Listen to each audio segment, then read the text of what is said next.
거룩하고 복된 주일 아침 예배의 자리에 나온 성도님 한 사람 한 사람마다 주님이 주시는 충만한 은혜가 넘쳐나시기를 축복합니다. 오늘 시편 77편의 말씀과 또 고린도후서 7장 말씀을 통해서 하나님 앞에서 울라라는 제목으로 함께 말씀의 은혜를 나누려고 합니다. 우리말에 단장이라는 말이 있어요. 혹시 들어보셨어요? 끈을 딴, 창자장, 단장이라고 하는 말이 생긴 유래가 있는데 기가 막힙니다.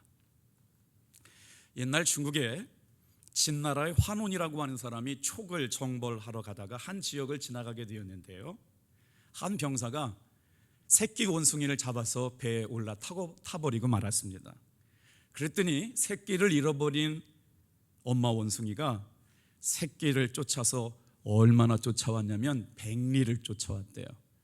저 100리가 얼마인지 몰라가지고 찾아보니까요 40km를 따라왔더라고요. 그냥 따라왔을까요? 얼마나 소리를 지르며 자기 새끼를 내놓으라고 소리를 질렀는지 이제 마침내 새끼 원숭이가 배에 올라타자 엄마 원숭이가 그 자리에서 죽어버렸어요. 깜짝 놀라서 사람들이 원숭이의 배를 갈라봤더니 창자가 토막 끊어져 죽었더랍니다. 그래서 생긴 말이 창자가 끊어지는 자식을 잃은 아픔을 단장의 슬픔이라고 하기 시작했대요. 인생을 살다 보면 우리의 마음에 창자가 끊어지는 아픔을 간직한 채 살아가는 성도들의 삶의 이야기를 만나게 되죠. 오늘 호렙산 기도에 와서 정말 전심으로 기도하는 성도들과 함께 새벽을 깨우며 저도 위로가 되고 힘이 나는데요, 이때가 바로 하나님 앞에 단장, 창자가 끊어지는 마음 가지고 하나님 앞에 나와서 기도할 때마다 위로해 주시는 하나님을 만나게 될 줄로 믿습니다. 여기서 위로는 어디로부터 오느냐? 하나님의 위로가 우리에게 있다고 그래서 그 위로는 하늘로부터 성령님을 통해서 공급되시는 은혜거든요. 여기서 긍휼히 여기다라고 하는 히브리 단어가 무슨 말이냐면 스플랑크니시테라고 하는 단어를 써요. 히브리 사람들은 영혼의 좌소, 영혼이 어디 있느냐고 생각했냐면 사람의 창자에 있다고 생각을 했습니다.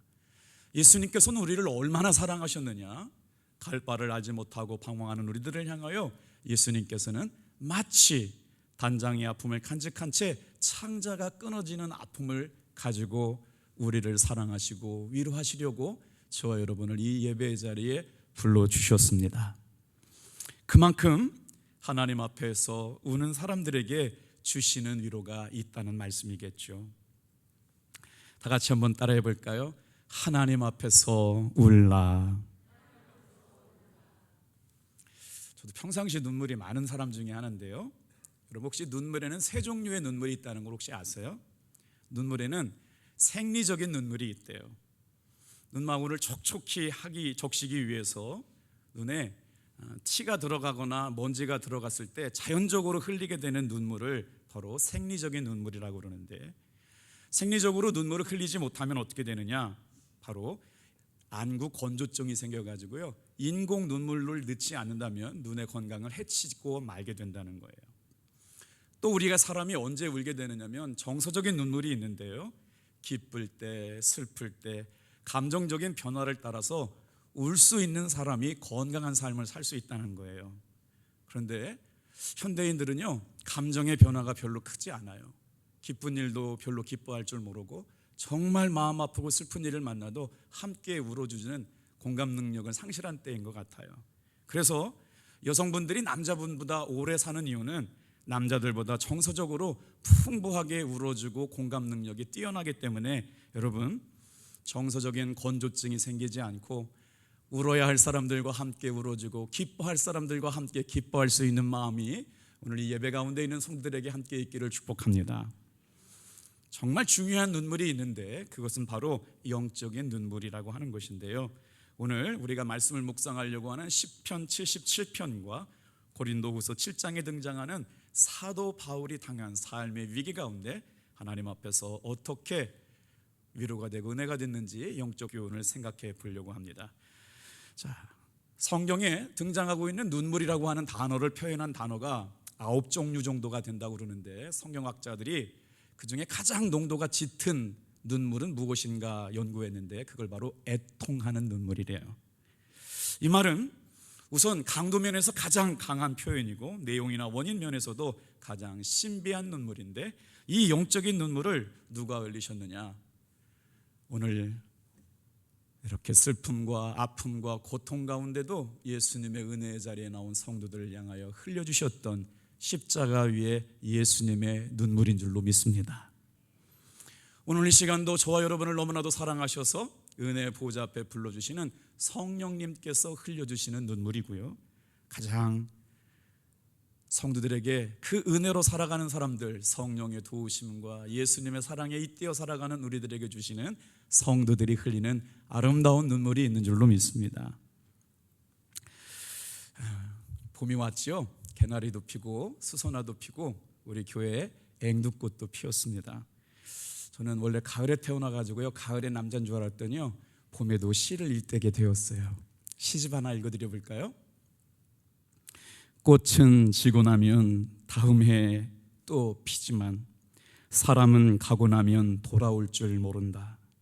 사랑한다는 말 한 번 하지 못한 시간을 돌아보며 아무도 없는 허공위로 사랑해요 하고 불러본다. 사람이 떠난 자리엔 후회만 남는 법. 아끼지 않아도 되는 말을 아꼈다는 자책으로 나는 어둠 속에 탄식 하나를 토해낸다. 사람은 가도 사랑은 남는가 보다. 언제라도 사랑한다는 말은 늦지 않다. 사랑한다는 말은 언제라도 늦지 않다는 김재진 시인의 시인데요, 어머니가 돌아가시고 나서 저는 막내여서 그런지 어머니만 그러면 눈물이 나거든요. 아마 그런 분들도 계시잖아요. 그냥 어머니만 생각하면 눈물이 나는데, 아버지가 올해 90이 되셨어요. 며칠 전에도 전화가 오셔가지고 며느리는 잘 있냐, 뭐 아이들은 잘 있냐, 건강하게 잘 통화를 했어요. 그런데 어제 가족들 단톡에 문자가 왔는데 아버지가 호흡곤란이 오셔가지고 응급실에 실려가셔가지고 지금 중환자실에 계시대요.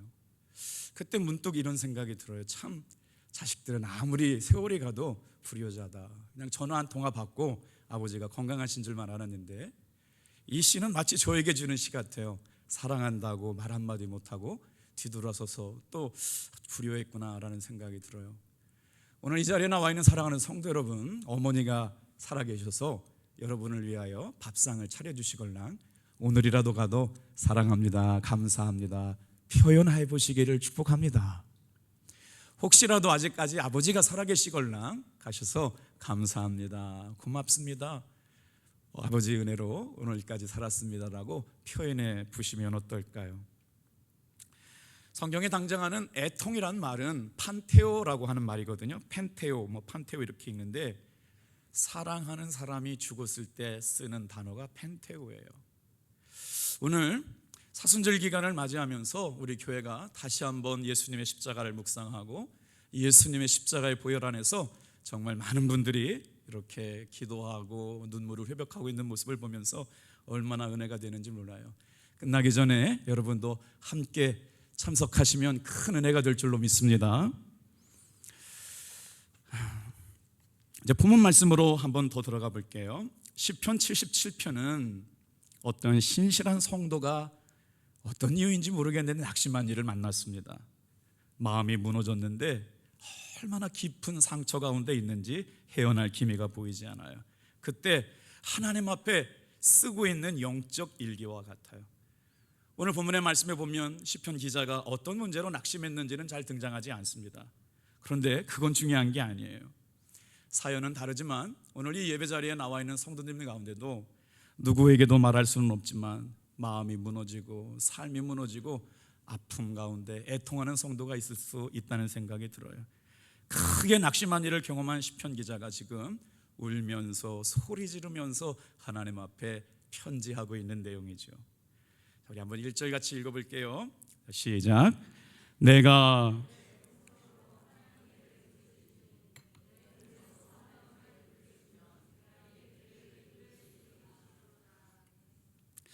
사실 하나님의 말씀은 기록된 말씀이고 이 설교 시간은 선포되는 말씀이기 때문에 이 뉘앙스가 다른데 지금 1절은 그렇게 읽지는 않았을 것 같아요. 그렇죠? 자, 음성으로 기도할 수 있다는 게 얼마나 감사합니까? 오늘 이 자리에 나와서 하나님 앞에 기도할 수 있다는 게 얼마나 아름다운 일인 줄 아세요? 지금 크게 낙심하고 어떤 문제인 줄만 알지만 마음이 무너져 있는 이가 하나님 앞에 자기의 음성을 높여서 하나님을 부르짖고 있습니다. 어떤 기대를 갖고 있어요? 내 기도로 하나님이 들어주실 거야. 주여! 새벽에 우리 막 간절하게 기도하시는 성도님들의 기도가 있잖아요. 아마 그런 심정 가지고 부르짖었다고 썼지만 악을 쓰며 소리를 지르며 하나님이 내 기도를 들으실 줄을 모른다라고 하는 이런 마음을 가지고 기도하고 있는 것 아닐까요? 하나님의 이름을 부르며 동일한 마음으로 이 자리에 나와 계신 성도님들의 삶의 자리 속에 여러분 주님이 주시는 위로를 맛보기를 소원합니다. 자, 그런데 이렇게 자기가 부를 수 있는 간절한 음성으로 하나님 앞에 기도하고 있는 이때에 어떤 일이 생겼어요? 사실 마음 아픈 일이 생기면 잠을 잘 못 자지요. 시인도 지금 잠을 잘 못 자고 있대요. 2절 같이 한번 읽어보겠습니다. 시작. 나의 환난 날에 내가 주를 찾았으며 밤에는 내 손을 들고 거두지 아니하였나니 내 영혼이 위로받기를 거절하였도다. 이 말씀이 굉장히 해석하기 어려워요. 두 손을 들었다라고 하는 게 무슨 말씀이에요? 새벽에 나와서 기도하는 분들 말일까요? 저도 목회하면서 정말 내 힘 가지고 안 되는 어려운 일을 만날 때마다 교회 옥상으로 올라가서 기도했던 때가 참 많아요. 왜 옥상으로 올라갔냐면 하나님이 저를 만나주실 제일 가까운 거리. 옥상 올라가 봐야 뭐 하나님이 급하게 오시는 건 아니지만 정말 어려운 일을 만날 때마다 옥상에 올라가서 방석을 펼쳐놓고 무릎을 꿇고 두 손을 기도했던 때가 여러 번 있었어요. 근데 오늘 여기에 밤에 내 손을 두고 거두지 아니하리라 라고 하는 말씀은 무슨 말씀이냐면 하나님 오늘 이 밤에 응답 주시지 않으면 내가 내려가지 않을 겁니다. 하나님 오늘 내 기도 응답 주시지 않으면 내가 이 두 손을 들고 있는 걸 내리지 않겠습니다. 기도하고 있다는 거예요. 응답 주실 때까지. 근데 무슨 말이에요? 주님의 위로를 받기를 거절했다는 거예요. 왜 그랬을까요? 두 손은 들고 하나님 앞에 기도하고 있으면서 왜 하나님의 위로는 받으려고 하지 않았을까요? 하나님 앞에 화가 난 거죠. 하나님 앞에 따질 게 있는 거예요. 지금 하나님이 살아계시다면 어떻게 나에게 이런 일을 허락하실 수 있냐고 지금 하나님의 위로하심을 거절하는 마음을 가지고 기도하고 있는 거예요. 자, 내 마음은 하나님 위로받기조차도 마다하였다. 4절 말씀 같이 한번 읽어보겠습니다. 시작. 주께서 내가 눈을 붙이지 못하게 하시나니 내가 괴로워 말할 수 없나이다. 저는 참 잠을 잘 자요. 머리만 대면요 코 골고 자거든요. 어느 순간 이렇게 집사람이 제 코를 꼬집으면 코 골고 있었구나 생각되는데 저는 일어나서 얘기해요. 누가 코를 골았다고 그래? 그런 분들 계시죠? 참 잠을 잘 자는데요 오늘 시편 기자는요 잠을 이루지 못하고 있습니다. 여러분 기억하셨으면 좋겠어요. 왜 어려운 일을 만나는데 어려운 일을 만나면 동반하는 일들이 있어요. 무슨 일을 만나게 되느냐? 부정적인 감정이 따라와요. 낙심은 자꾸 자신의 삶을 부정하고 하나님을 원망하게 만들어요. 그래서 기도와 말씀으로 거룩해진다고 말씀하시는 거죠. 낙심한 것도 어려운데 괴로운 것도 힘든데 밤에 잠을 잘래야 잘 수가 없어요. 빚이졌나요? 어려운 일이 있는 것 같아요. 근데 표현하지 못하지만 눈을 붙이지 못하게 하는 분이 누구냐? 하나님인 거예요. 그래서 괴로워가지고 말할 수가 없어요. 사랑하는 성도 여러분, 바로 이때가 바로 하나님 앞에 울어야 할 때인 줄로 믿습니다. 하나님 앞에 울지 않으면 사람 앞에서 울 때가 찾아온다는 거 아닙니까? 자, 이제부터 7절 말씀부터 자신의 마음속에 있는 이야기를 하나님 앞에 고백하기 시작하는데, 자, 왜 이렇게 부정적인 말들만 자꾸 하게 되는가요? 7절 말씀도 같이 한번 읽어보겠습니다. 시작. 영원히 나를 버리실까? 다시는 은혜를 베풀지 아니하실까? 하나님에게서 버림받으면 어떡하지? 하나님의 내 기도 안 들어주시면 어떡하지? 영원히 나를 잃어버리면 어떡하지? 오늘 이 시간에 나에게 은혜 안 주시면 어떡하지? 부정적인 생각이 싹 트오기 시작했어요. 괴로움은 꼬리에 꼬리를 물고 내 마음속에 참을 이룰 수 없는 고통을 물고 오고 있습니다. 주께서 영원히 잊으실까 하여, 다시는 은혜를 베풀지 않으실까 하여. 여러분, 이 어리석은 대답이 어디 있어요? 저는 이 시간 이 자리에 나와 있는 한 사람도 하나님이 절대로 포기하지 않으실 줄로 믿습니다. 아멘 소리가 너무 작아요. 오늘 이 예배 시간에 있는 사람을 절대로 포기하지 않으실 줄로 믿습니다. 오늘 이 자리에 나와서 예배하는 성도 한 사람도 은혜를 베풀지 아니하실까요? 나를 잃어버리신 것 같아서 나에게 하나님 관심조차 없으면 어떡할까 염려하지 않기를 바랍니다. 그런데 지금 시인은 그런 고민 가운데 있어요. 마음이 무너졌더니 이런 생각에 꼬리에 꼬리를 물고 오는 겁니다. 주님이 나를 영원히 버리실까 하여, 은혜를 베풀지 않으실까 하여. 우리 하나님은 절대로 그런 하나님이 아니에요. 오늘 이 귀한 예배 자리에 나와 있는 사람들을 왼팔로 막으시고 오른팔로 지키셔서 끝까지 책임져 주시는 분임을 믿으시는 분만 아멘. 2층이 너무 아멘 소리가 작아요. 할렐루야. 더 작네. 다시는 은혜를 베풀지 않으실까 하는 마음 가지고 예배 시간에 나와서 언제 계신 분 계세요? 우리 한번 8절 같이 한번 읽어볼게요. 시인은 지금 부정적인 마음이 깊어지고 있습니다. 시작. 그의 인자하심은 영원히 끝났는가? 그의 약속하심도 영원히 피하였는가? 하나님의 인자가 뭐예요? 긍휼이에요, 사랑이에요, 불쌍히 여겨주시는 거예요, 은혜 베풀어 주시는 거예요. 하나님의 은혜가 내 삶 가운데 끝나버렸나? 하나님의 약속하심이 내 삶에 끝나버렸으면 어떡하지? 라고 하는 부정적인 이야기. 이제 하나님의 사랑도 내 삶에는 끝났나 보다 라고 하는 마음을 간직한 채 두려워하며 염려하는 성도가 계시다면 오늘 이 말씀을 주목해서 드려보시면 좋겠어요. 자, 9절도 한번 가볼게요. 이렇게 시작된 부정적인 시인의 마음은 깊어져만 갑니다. 시작. 하나님이 그가 베푸실 은혜를 잊으셨는가? 노하심으로 그가 베푸실 긍휼을 그치셨는가 하였나이다. 그런데 여러분, 시인이 뭐라고 말하고 있어요? 은혜를 잊으셨는가? 또 하심으로 그 베푸심을 그리고 긍휼을 그치셨는가? 제가 신학교를 가려고요 원서를 쓰고 있었다가 용기를 못 내고요 엉뚱한 학과를 썼슈. 연극영화과. 제가 독일에 유학을 가려고 마음을 먹어가지고요 도고동문과에 갔는데 똑 떨어졌슈. 우리 어머니가 아침에도 새벽에 제일 오래 기도 많이 하고 일부도 그러시던데 제가 이렇게 떨어진 걸 이렇게 흐뭇하게 바라보세요. 좋아요, 괜찮아요. 아침마다 기도하시고 저녁에도 울면서 기도하시고 우리 막내 대학교 합격해 달라고 얼마나 많이 기도하셨을까요? 우리 아버지는 장로님이시고 교회 어른이시고 존경받으시는 분이고 우리 어머니는 기도를 제일 많이 하시는 교회 막내 아들이 대학에 똑 떨어져 있어요.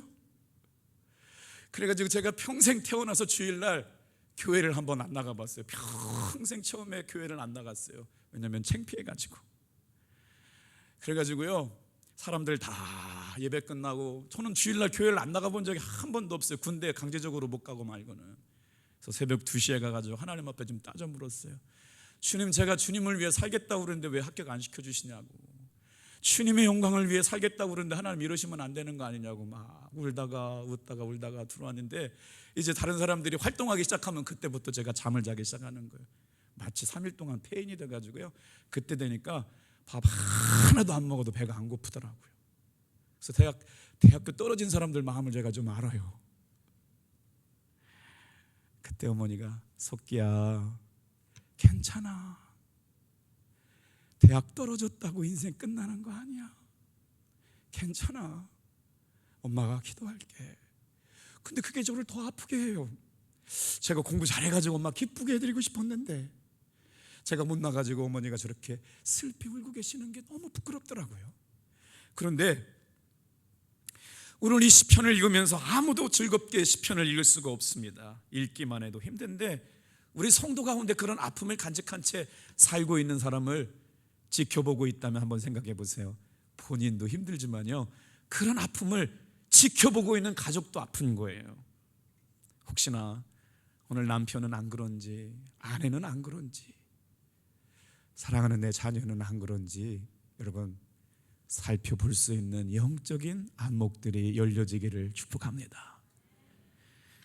자, 그렇다면 어떻게 이런 큰 슬픔에서 빠져나올 수 있을까요? 다 같이 한번 따라해 보겠습니다. 하나님 앞에서 울어라. 자, 이 귀한 봄에 책 한 권 읽으시죠. 하나님 앞에서 울다라고 하는 책을 쓰신 제럴드 시처라고 하는 사람이 있어요. C.S. 루이스라고 하는 분은 책을 어떻게 쓰셨냐면 인간이 당하고 있는 고통의 문제를 아주 깊이 묵상해서 책을 썼거든요. 그런데 제럴드 시처라고 하는 분은 어떤 관점에서 책을 쓰셨냐면 사랑하는 사람들을 잃었을 때 상실의 아픔을 간직한 채 살아가는 사람들을 위한 책을 쓰셨어요. 그래서 아주 깊은 영적인 통찰력과 은혜를 얘기해주는 책이 바로 하나님 앞에서 울다인데요, 이 책을 소개시켜드린 이유는, 자 보세요, 당신이 아픔이 있고 상처가 있으면 이렇게 살아요, 그러면 이렇게 상처는 해결됩니다 라고 설명하지 않는다는 겁니다. 제가 살아봐서 알거든요. 이렇게 아프면요 이렇게 하세요, 이렇게 살면 이렇게 아프지 않을 수가 있어요 라고 얘기하지 않는다는 거예요.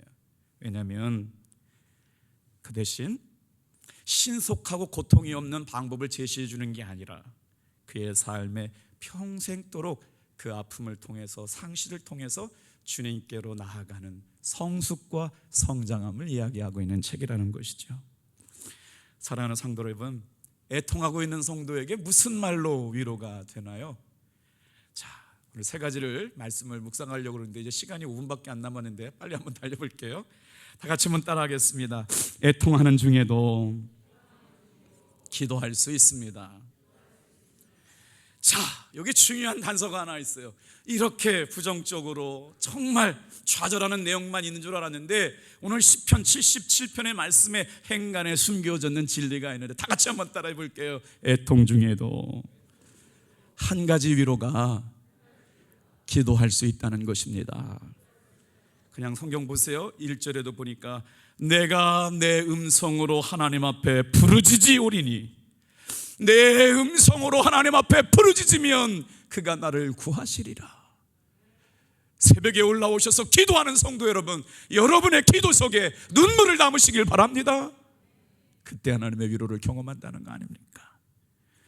기도는 어떻게 하는 거예요? 6절 말씀에 보니까 기도 가운데 마음을 담지 않으면 역사는 일어나지 않습니다. 내가 내 마음으로 간구하기를, 이렇게 기도하지 못했기 때문에 주님의 음성 못 들은 건 아닐까요? 12절 힘이 없어서 큰 소리로 왜 읊조리지 못한답니다.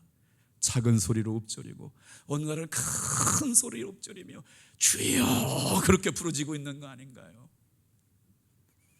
지금 시편 77편의 기자에게 위로가 있다는 건 애통 중에도 기도하고 있다는 사실입니다.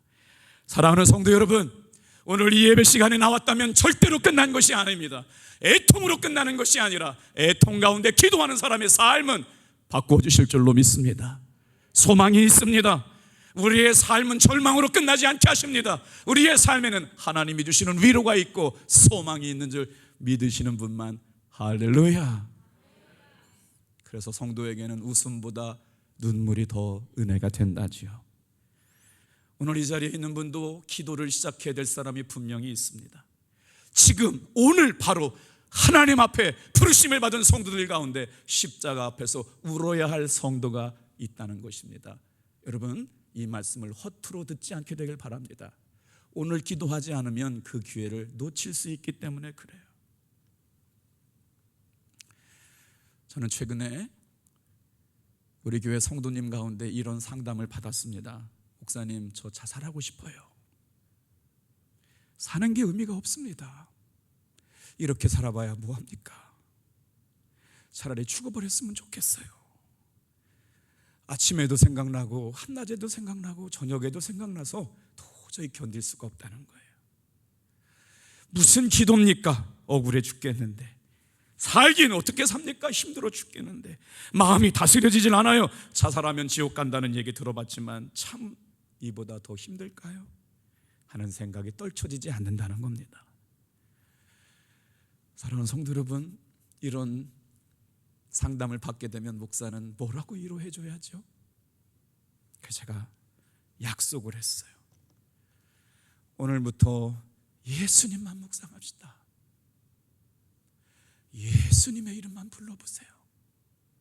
그리고 예수님께 기도해 보세요. 저도 함께 기도할게요. 그리고 났더니 며칠 있다 이렇게 말씀하시는 거예요. 예수님의 이름을 하루 종일 불렀더니 내가 지금 무슨 생각하고 있었나 깜짝 놀랐대요. 혹시 여러분의 자녀 가운데, 사랑하는 사람 가운데 이렇게 살아봐야 뭐하냐고 묻는 이가 있다면 예수님의 십자가를 바라보라고 얘기해 주시길 바랍니다. 오늘 2절 말씀을 같이 한번 따라해 볼까요? 서두만. 나의 환난 날에 내가 주를 찾았으며. 사랑하는 성도 여러분, 기억했으면 좋겠어요. 성도에게는 애통의 순간에도 기도할 수 있는 은혜가 있음을 믿으시길 바랍니다. 그러면 그렇게 기도를 시작한 성도가 드릴 것이 있어요. 두 번째입니다. 성도는 신령한 눈물이 있어야 합니다. 다시요. 성도가 드릴 신령한 눈물이 있습니다. 왜 기도가 중요한지를 여러분 말씀을 보았으면 좋겠어요. 10절부터 성경의 뉘앙스가 달라집니다. 은혜가 사라졌으면, 주님의 기억하심이 사라졌으면 불안해하고 염려하고 근심했던 이 시편 기자가 무슨 일이 일어났는지 모르겠어요. 그러나 말씀을 보다 보니까 그 마음의 변화는 삶의 고난을 바라보지 말고 하나님의 은혜를 바라보는, 인생을 바라보는 관점이 달라지기 시작한 줄로 믿습니다. 시편 지금 77편 10절 이후부터 갑자기 시편 기자의 마음이 달라지기 시작해요. 오늘 여러분, 예배가 아무것도 아닌 게 아닙니다. 기도가 아무것도 아닌 게 아니에요. 10절 같이 한번 읽어볼게요. 11절까지 시작.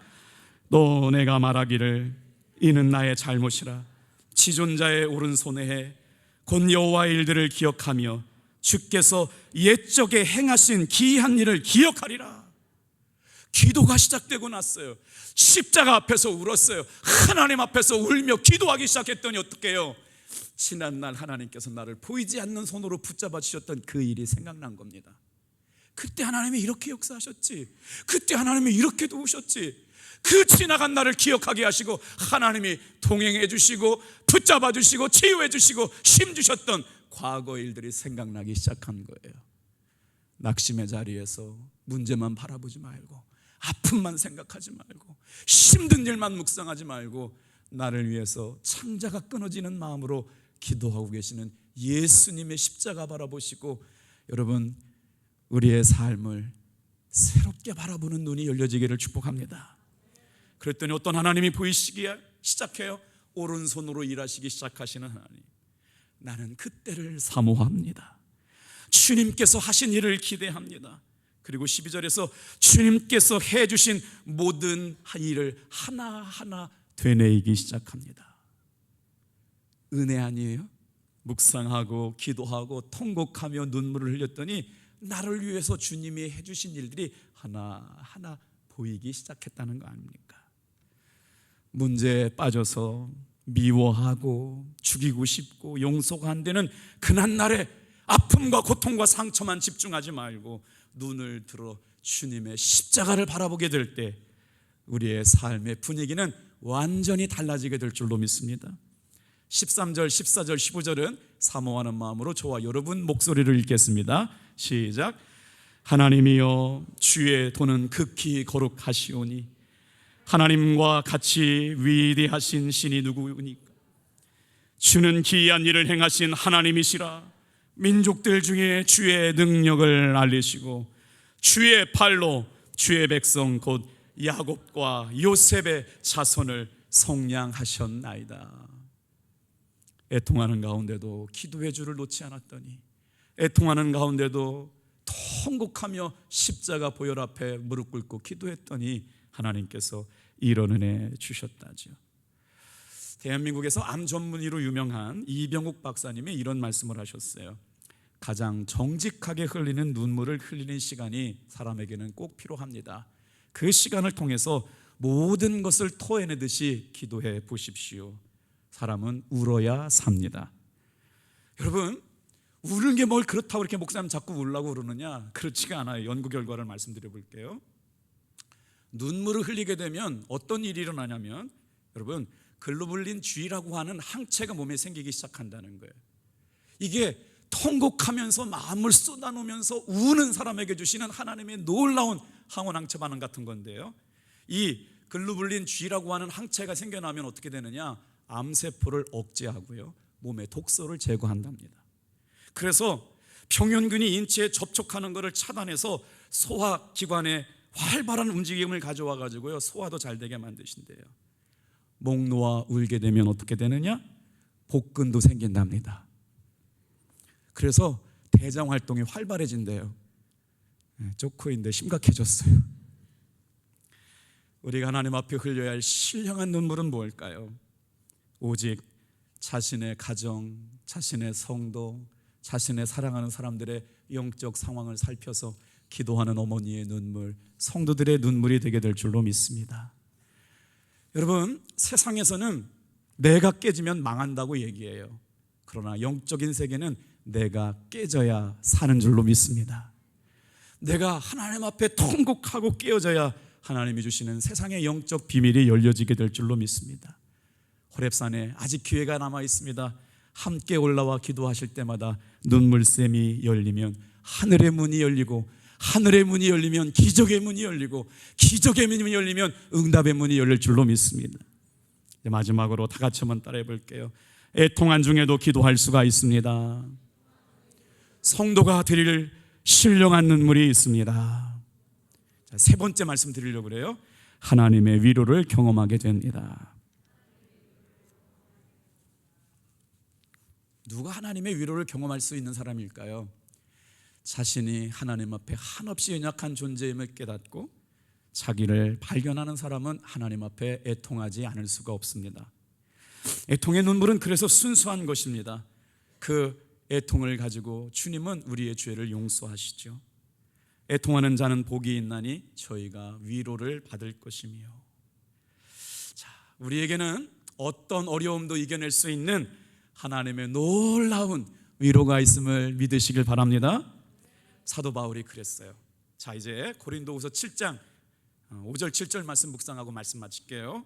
5절부터 7절 같이 한번 읽어보겠어요. 사도 바울에게는 어떤 애통함이 있었는지. 시작. 우리가 마게도냐에 이르렀을 때에도 육체가 편하지 못하였고 사방에 환난을 당하고 있고 밖에는 다툼이 있고 안으로는 두려움이었더라. 6절. 그러나 낙심한 자들을 위로하시는 하나님이 디도가 올므로 우리를 위로하셨으니 그가 온 것뿐 아니요 오직 그가 너희에게서 받은 그 위로로 위로하고 너희의 사모함과 애통함과 나를 위하여 열심히 있는 것을 우리가 보고함으로 나를 더욱 기쁘게 하였느니라. 이 말씀의 본문 배경을 설명해 볼까요? 사도 바울의 꿈은 로마에 가서 복음을 전하는 것이었습니다. 드디어 꿈에 그리던 로마에 가서 복음을 전하게 되었거든요. 그런데 그의 마지막의 사명은 뭔지 아시죠? 로마에서 목이 잘려 참수형 당하는 겁니다. 로마 황제에게 복음을 전하면 그때는 바로 로마 황제가 세계를 지배하는 경찰 국가였기 때문에 그가 예수를 믿게 되면 온 유다와 삼마리아와 땅끝까지 복음이 전해질 거라고 하는 기대가 있었지요. 사도 바울이 얼마나 훌륭한 종인지 잠깐 말씀을 드려보겠습니다.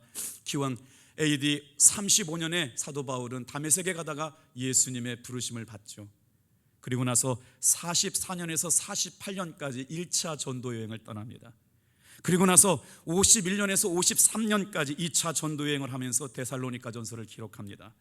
54년에서 58년까지 3차 전도 여행을 하면서 갈라디아서, 고린도전후서, 로마서를 기록하고 그 다음에 로마 감옥에 투옥되죠. 로마 감옥에 있었으면서 사도 바울은 그냥 있지 않았습니다. 그곳에서 옥중서신이라고 하는 책들을 쓰는데 저도 안 잊어버리려고요 이렇게 외워요. 에빌골레, 에베소서, 골로새서, 빌립보서, 빌레몬서의 네 개의 성경을 옥중서신이라고 얘기하고 있는 그 서신을 로마 감옥에서 기록하고 있죠. 그리고 나서 석방되어 나가지고 디모데 전후서와 디도서를 쓰고 언제 순교하게 되느냐? 67년에 순교하게 됩니다.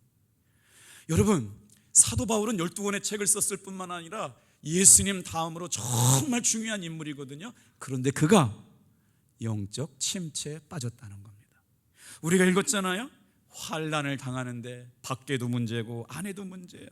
복음을 전하려고 그러는데 함께 있는 사람이 다투고 있고 안으로 자신을 살펴보니까 두려움이 엄습해 있어요. 이 사도 바울이 어떤 사람입니까? 삼층천을 보고 온 영적 사람 아닙니까? 오직 살아도 주를 위하여 죽어도 주를 위하여 살겠다는 믿음의 고백이 있던 사람인데도 마침내 영적 침체에 빠져 있는 겁니다.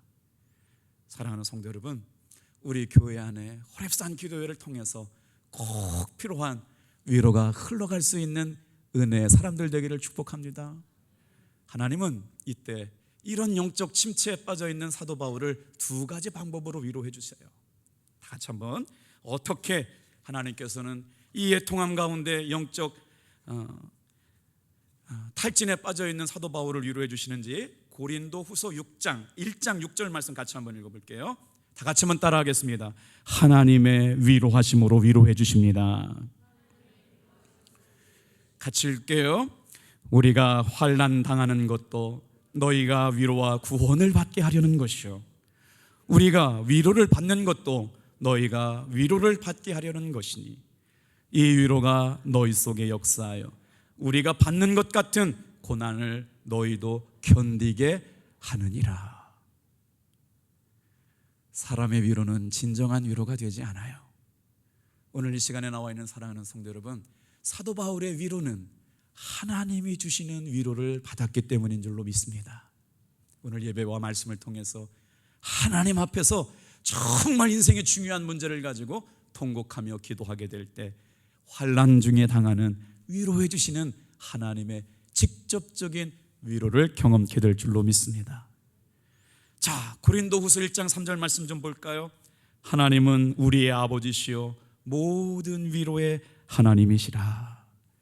사랑하는 성도 여러분, 이 예배 시간에 찬양하며 기도할 때 모든 위로의 하나님을 만나시기를 축복합니다. 두 번째는 어떻게 위로해 주셨을까요? 하나님은 사람을 붙이셔서 위로해 주셨습니다. 오늘 이 말씀을 듣고 가정으로, 직장으로, 일터로 돌아가는 사랑하는 성도 여러분, 하나님의 위로를 받은 사람들은 위로의 사람이 되어야 할 줄로 믿습니다. 6절 말씀 읽어볼게요. 그러나 낙심한 자들을 위로하시는 하나님이 디도가 울므로 우리를 위로하셨으니. 디도를 통해서 사도 바울을 위로해 주셨네요. 오늘 이 예배 시간에 귀하게 하나님 앞에서 울기를 다짐하고 통곡의 기도를 드리기를 결단하는 사랑하는 성도 여러분, 하나님의 위로, 사람을 통한 위로를 경험케 될 줄로 믿습니다. 기도하겠습니다.